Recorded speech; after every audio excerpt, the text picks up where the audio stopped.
If God is good and if God is just, then why is there so much natural evil in the world? This is part of the question of theodicy, the second video that we're going to explore here about natural evil.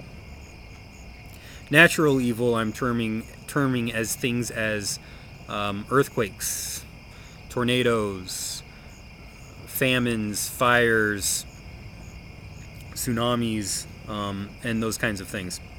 So how do all of things happen if God is so good and God is just? Well, I'd like to tackle this question with you by looking at primarily at two theologians. First, John Piper. Piper wrote an article recently about the Evangelical Lutheran Church of America, the ELCA. The ELCA was in Minnesota recently, having their national conference, and they debated the issue whether or not practicing homosexuals should be allowed to be pastors in the ELCA. Now, I'm not really interested right now in discussing with you our thoughts on homosexuality. If you want to talk to me about that, I did a video a while back on homosexuality. I'd love to talk to you there. But primarily here, what I want to discuss with you is Piper's response to this event, this tornado that happened in Minnesota. He wrote an article on his website, I believe it's called Desiring God, where he says something like this was providence. This was God acting and saying to the ELCA that you had better think harder about this and not allow practicing homosexuals to become pastors, because this practice is against the will of God. So the tornado is a warning, and God has these things happen, not just allows these things to happen, but forces these things to happen, natural evil in the world, to provide some kind of warning. And you hear this reasoning often when things happen, like in New Orleans. Well, that happened because there's sinful people living in New Orleans, and God was giving a warning, and this is God's justice. And I think it's bogus, personally. I don't think that God works that way. And what I want to do is use another theologian to help me build my argument. And that theologian is David Bentley Hart. He wrote a book called The Doors of the Sea, Where Was God in the Tsunami? I encourage you to go read it. Hart can be kind of rigorous and demanding, but I think he's worth reading. One of my favorite quotes in here is this. It's on page 70. He says this: "It is impossible for the infinite God of love directly or positively to will evil, physical or moral, even in a provisional or transitory way."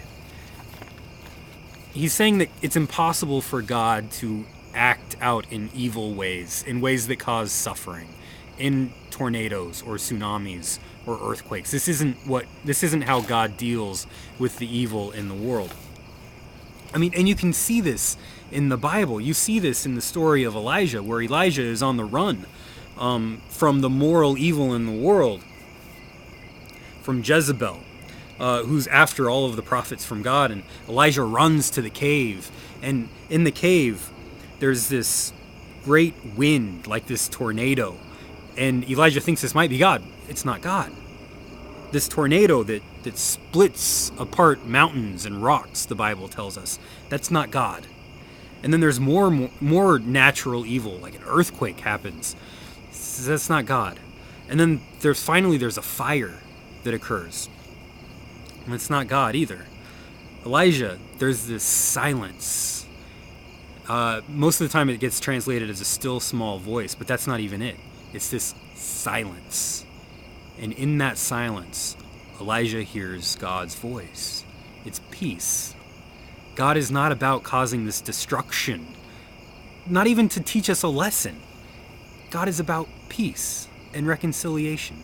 So these things that are happening, this natural evil that's occurring in the world, has nothing to do with God. What does it have to do with? Hart quotes a verse that Paul wrote. It's on page 67. Paul says this: "For we know that the whole creation groans and travails in pain together until now." So basically, what's causing this natural evil? Maybe it's because humans have brought down the earth with us, the whole world with us, and we're all just in these like pains together. I mean, you hear this with climate change.